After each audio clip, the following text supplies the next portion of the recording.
안녕하세요. 비가 많이 오지요? 또 오늘은 어떤 이야기를 할까요? 오늘은 귀농에 대해서 이야기하려고 합니다. 저희가 시골에 내려왔을 때 처음 만난 사람이에요. 정말 아무것도 모르는 시골에 내려와서 시골 근처의 식당에서 밥을 먹으면서 알게 된 사람이었어요. 그런데 그분이 당신네 마을로 온다니까 너무 반가워하면서 명함도 주더라고요. 그런데 이분이 명함 보니까 정말 요란하게 하는 거예요. 정말 안 하는 건 농작물 없이 많은 농사를 짓더라고요. TV에도 막 나오고. 그래서 대단한 사람이다 이렇게 생각했죠. 그래서 젊은 사람들이 저렇게 일하는 사람도 있구나, 저렇게 귀농한 사람들도 있구나 해서 자신감도 업 됐죠. 이 사람은 또 저희가 귀농했으니까 또 찾아왔어요. 이분이 하시는 말이 한 5,000평 넘게 지금 농사를 짓고 있는데 진짜 힘들다고 하시더라고요. 이것저것 많이 하니까 또 그 팔로워도 찾느라고 정신이 없더라고요.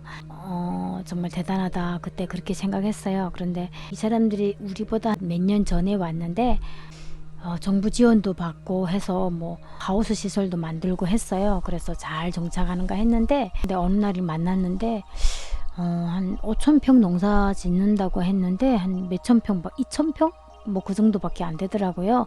그래서 물어봤더니 도시에 나갔던 땅 주인들이 들어와서 땅을 내놓으라 이렇게 했다고 합니다.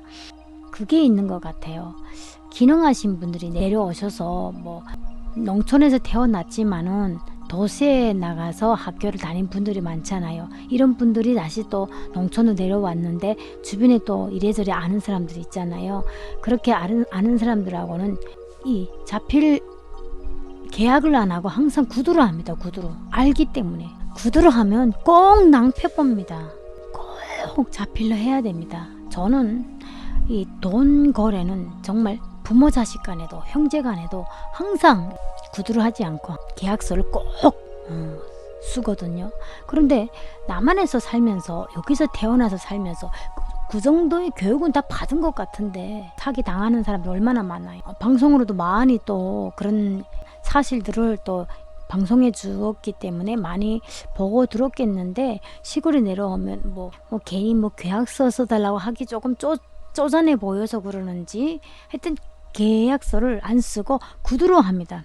농산물이라는 게 솔직히 밭 작물 같은 거는 1년 농사 지으면 그 해면 끝나잖아요. 하지만 과수 같은 거는 10년, 20년을 내다보는 작물이잖아요.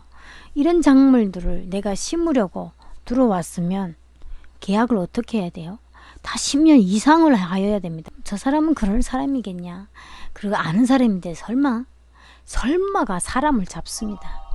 그렇게 구두 계약으로 했다가 이런 분들이 그냥 당하는 거죠. 다 심어놨는데 계약서가 없으면 아무 효력이 없는 거는 저뿐 아니라 다 알잖아요. 2,000평도 농사 잘 되는가 했는데, 그런데 농사가 그렇게 뜻대로 되면, 또 농사 그렇게 해서 벼락부자가 되면 다 시골로 내려오겠죠. 귀농해서 부자가 된다는 건 3%라고 합니다. 3%. 그리고 그만큼 힘들다는 거잖아요. 그런데 계약서를 쓰지 않아서 이래저래 손해만 보고 자식들은 커가는데 먹고 살 일은 막막하지. 일자리는 도시처럼 그렇게 많지는 않지.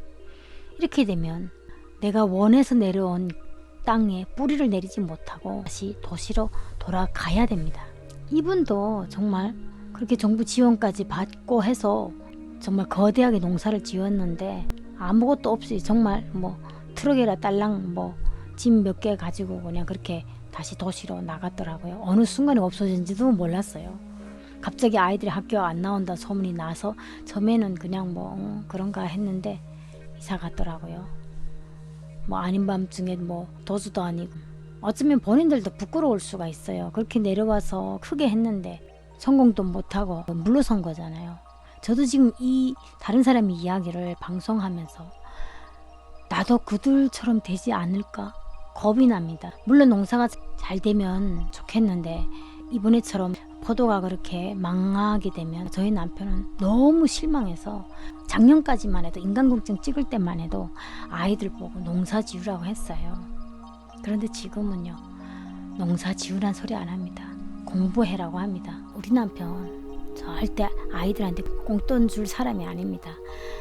자기가 벌어서 대학 가라 이렇게 했던 사람인데 지금은 아들들이 공부 잘해서 대학 가겠다 하면 집을 팔아서라도 땅을 팔아서라도 보내겠다 합니다. 그만큼 본인이 직접 농촌에서 살아보고 농사 지어보고 실패를 해보고 나니까 솔직히 자신감도 떨어지는 것 같아요. 이 시골에 내려왔을 때 남편이 혼자 내려와서 그런 일 겪게 되면 어떻게 될 것 같아요? 2배로 힘든 거예요. 그래도 아내분들이 같이 내려와서 고생도 같이 하고 아내들이 또 격려를 많이 해줘야 되겠죠. 할 수 있다는 그런 격려를 많이 해줘야. 남자들은 강한 것 같아도 여린 구석이 많습니다. 그렇죠? 여기 남성분들 그렇죠? 많이 여리죠? 눈물이 없는 것 같아도 속으로 눈물을 흘리죠? 막 속상할 때가 많죠? 어깨는 무거워지는데 아내들이 발 맞춰주지 않고 따라주지 않으면 속상하죠. 자식들이 또 속을 썩이면 어깨는 점점 무거워서 도저히 일어설 힘조차 없을 정도일 때가 많죠. 귀농하는 사람들도 꼭 부부와 합의가 된 다음에 내려와야지, 나 혼자서 내려와서 혼자 살아야지 하는 사람들은 그냥 노후에 집이나 짓고 귀촌하는 사람들은 괜찮습니다.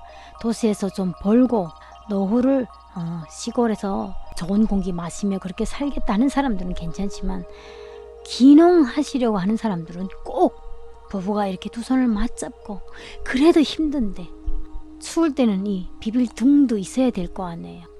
혼자서 외롭게 찬 이런 벽에 등을 기대기보다 따뜻한 마누라 등에 기대면 더 힘이 나지 않을까요? 그리고 철렁철렁한 자식들이 올려다보는 그런 가족과 함께 귀농하면 힘들더라도 다시 일어날 수 있는 그런 용기가 다시 나지 않을까 그렇게 생각합니다. 물론 많은 사람들이 정말 올인을 하지만은 그 올인을 했는데 실패하게 되면 그 귀농이 된 그 첫 발자국 내디뎠을 때 그 마음이 이렇게 무너질 거 아니에요. 정말 귀촌하고 귀농은 너무나도 하늘과 땅입니다.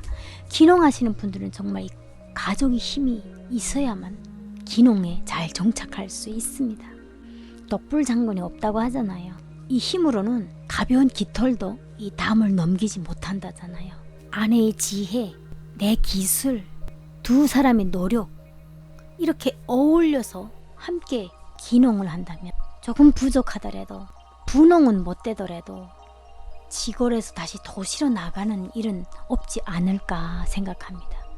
그렇게 뿌리를 내리다 보면 언젠가는 나 지금 시골에 20년 살고 있네. 나 벌써 시골에 30년 살고 있네. 벌써 50년이야. 이렇게 되는 때가 있을 거 아니에요. 그렇게 시골에 살고 있었다면 분홍은 안 돼도 그래도 먹고 살았으니까 잘 살았다는 거 아닐까요? 내가 그래도 몇십 년을 이 시골에서 뿌리를 내리고 또 시골에서 이 세상을 떠난다면 정말 만족한 삶이라고 생각합니다. 감사합니다.